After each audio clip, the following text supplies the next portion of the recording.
श्राप और वरदान देने की शक्ति व क्षमता हर व्यक्ति के पास होती है। बस उसको जागृत करने की आवश्यकता है और इसमें कुछ नियम हैं, कुछ कंडीशंस हैं। अगर हम उस नियम और कंडीशंस को फुलफिल करते हैं, तो जैसे हम लोग देखते हैं प्राचीन समय में ऋषि महर्षि होते थे, वो किसी को भी श्राप दे देते थे, किसी को भी वरदान दे देते थे, तो वो फलीभूत हो जाता था।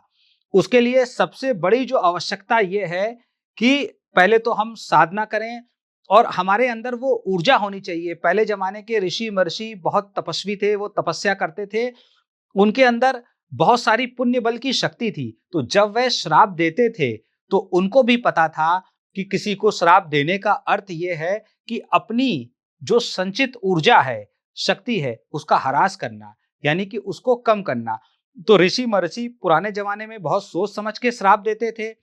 आजकल कलयुग में हर व्यक्ति किसी से नाराज जब होता है, जब व्यक्ति कलयुग में किसी से नाराज हो जाता है, तो हर व्यक्ति किसी को बद्दुआ श्राप देने लग जाता है। परंतु उसका श्राप या बद्दुआ दूसरे वाले की को हानि नहीं पहुंचाती है, कोई नुकसान नहीं करती है। उसका कारण यह है कि श्राप देने वाले के अंदर इतनी शक्ति ही नहीं होती, इतनी पुण्य बल की ऊर्जा ही नहीं होती, इसलिए उसका श्राप भी कोई काम नहीं करता, वरदान भी कोई काम नहीं करता। तो अगर हमारे अंदर ये काबिलियत विकसित होनी है कि श्राप और वरदान देने की शक्ति जैसे ऋषि महर्षियों के पास होती थी, तो हमको भी सबसे पहला रिक्वायरमेंट ये है कि साधना करना पड़ेगा। एक इष्ट बना के इष्ट की साधना करना है और अपने अंदर ऊर्जा डेवलप करनी है।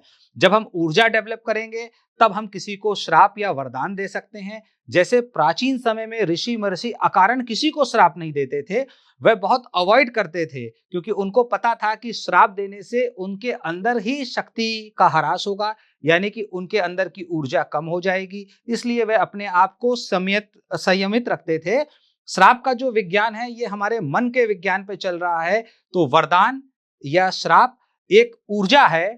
तो अब पहले तो हम अपने मन के अंदर वो ऊर्जा ग्रहण करें, अपने को योग, साधना, धर्म, अध्यात्म में पावरफुल बनाएं।